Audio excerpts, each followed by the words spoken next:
Hey guys, welcome to my channel. Guys, I want to talk with you, excuse me, and I want to give you this word. And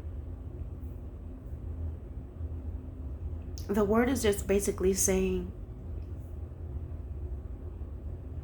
stop taking account. Do not take account. Stop taking account of who's with you and who's not with you. Do you know when David went and he ordered all his captains to number all the tribes of Israel? Excuse me. And it angered the Lord because the battles were already won. It only mattered that the Almighty was with them. And guys, it's so easy for us to start to look and take account, to count who's with us, who's left us. You look and you think, oh, you're looking at the odds of who's with you, who may not be with you. You may feel like you're standing alone versus what you've had before. Many are still missing the leeks and the onions from Egypt. For those of you that's not familiar with that term, the leeks and the onions apparently and the fish were the things that the children of Israel used to have to eat even though they were in captivity in Egypt. So when they were brought out to the wilderness, they reached a place where they start to complain and say, oh, you brought us out here to starve, and oh, where we used to have the leeks and the onions and the fish and all these things. And so it's easy sometimes, guys, to forget what your situation was in and the characteristic of your captors, and you're only remembering the good times. You're only remembering the fun times, but you don't remember and realize, or because of where you are right now, you're looking back at where you were and maybe it wasn't so bad, but you're forgetting why you had to leave. So often, because your captors can substitute the pain or cover it up with some good loving or nice acts of kindness, or every now and then doing something nice for you, or they endorse something for you, you tend to want to go back to your captors. And so God is looking at all of these things. It's easy to do when you look at your wilderness, you look at your journey, you're counting your numbers, you're numbering your situation, who's with you, who's against you, what your finances look like, what your situation look like, what your qualifications. So you're counting yourself against those who seems to be doing so much better than you. But I hear God saying, stop counting. Stop counting, stop numbering.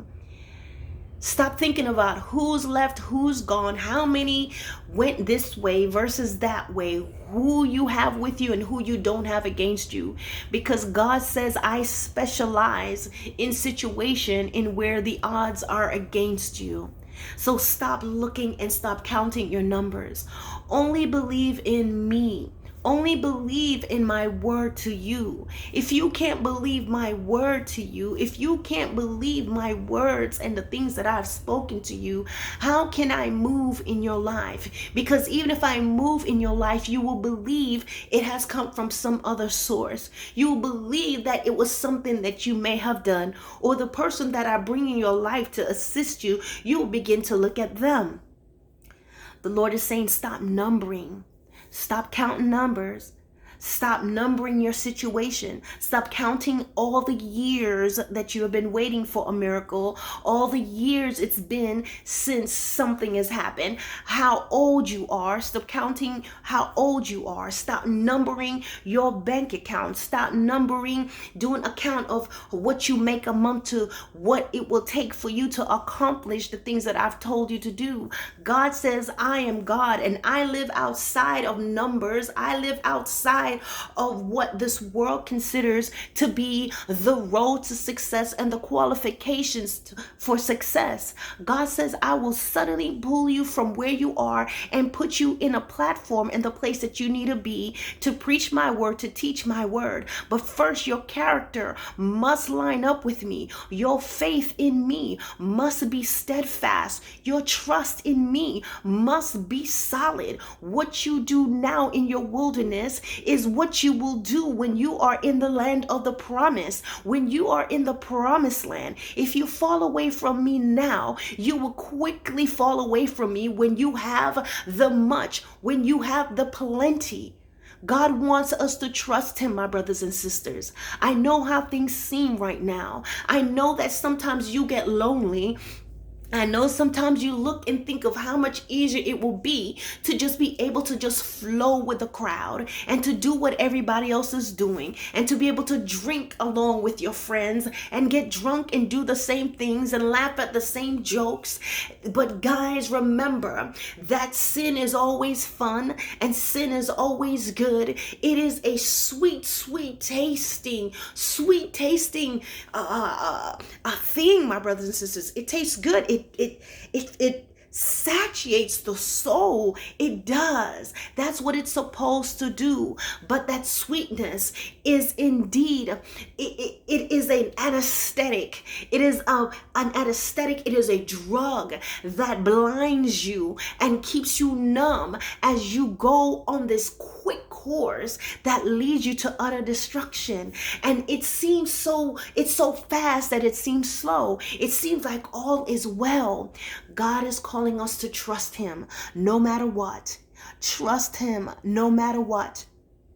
Stop looking, stop counting the hours, stop counting the days, stop counting the minutes, stop counting the seconds, stop counting your years, stop counting how long it's been since the breakup, how long it's been since God gave you the promise, how long it's been since you've had a raise. God says, I am outside of anything man could ever do for or against you. And God says, if you just trust me, if you just trust me and wait, if you just trust me and believe, if you trust me and focus, if you remain faithful, if you will only have the heart to be loyal and faithful to me, no matter what comes, then you will begin to experience my supernatural outpouring, my supernatural power in your life, miracles in your life, breakthroughs in your life, open doors in your life, an outpouring that never before has happened in your life, in your spirit, man. You'll begin to hunger more for the word. You begin to hunger more for me. God is saying, how many of you are crying out to me for more wisdom and for more understanding and for more grace? But most of the time, people are asking for riches.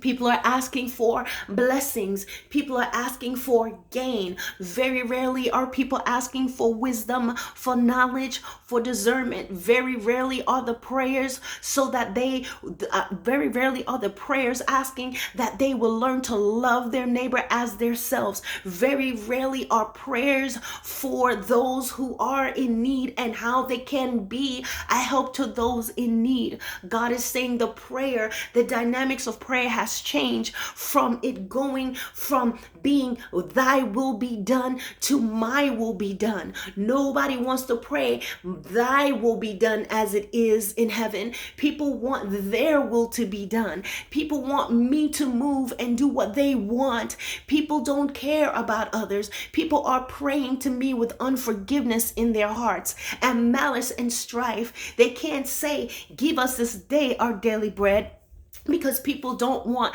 their daily bread. They want the outpouring of glory and riches and recognition, because this world has says that this is the way to go to get close to God. But God is saying, no, when your character does not line up with me, when you get riches out of turn, when you get riches prematurely, when you get things in this world prematurely, and your heart is not fixed on me, it's going to pull you away. And guys, riches is not always money. Riches is anything that's above anything that you've ever had. How do you act when you get $1,000 in your hand, if that's riches for you? Or do you squander it? Do you take those riches and bless others? Do you think to take a portion of it to bless somebody? Do you think to do something for somebody? Does it change you? Do you find yourself just pouring out on yourself and your vanity? My brothers and sisters, what you do with a little, you will do even worse with a much. God is saying, focus on me. Focus on me. God is saying, focus on me. Things are changing. This world, the dimension, the level of wickedness and evil that is in the air, and people are focused on carnality. People are focused on things, but they are not focused on spiritual things. God is saying this is a time to focus on Him, to look to Him. If you look on the sun, you can't see anything else around you. You can barely see. But the thing is, people are in the shadows. They're hiding from the light because they have so much darkness in them. They're hiding from me, God is saying. People are hiding from me, but yet they're stretching out their hands to get what they can from me. God is saying, stop looking at your numbers. Stop counting your numbers. Don't do what David did. Just want to count to make sure he had, when in fact the one and only true and sovereign God was already with him, and he had already won battles. But it's so easy to begin to count, to see what you have or you don't have. It's not about you, it's about the Lord. You must trust and you must obey God. Do the things that He's told you to do. There's so many of God's children that is just on this thin line to go back. But the Lord is saying, what are you going back to? You going back to the ease of sin? You going back to how good things felt way back then? God is saying the thing that you're thinking about going back to, you are seeing a mirage. You're remembering the good things. You're remembering how easy it was. Sin will be easy. Sin will always be easy. It's easy because the road to destruction is easy. It's wide. It's broad. It's filled with all types of possibilities and fun. There is nothing that you can do wrong on this road. It's easy. It's easy. It's easy because your soul is priceless. So Satan will do anything to get it. That's why it's so easy. Anything free and easy, guys. There's always a gimmick. There's always a hoax. Stop numbering. Stop looking at what you've lost, what you've gained, who's gone, who's left, who has more than you, because that has no relevance to the Lord. This is the word of the Lord today, my brothers and sisters. Be blessed.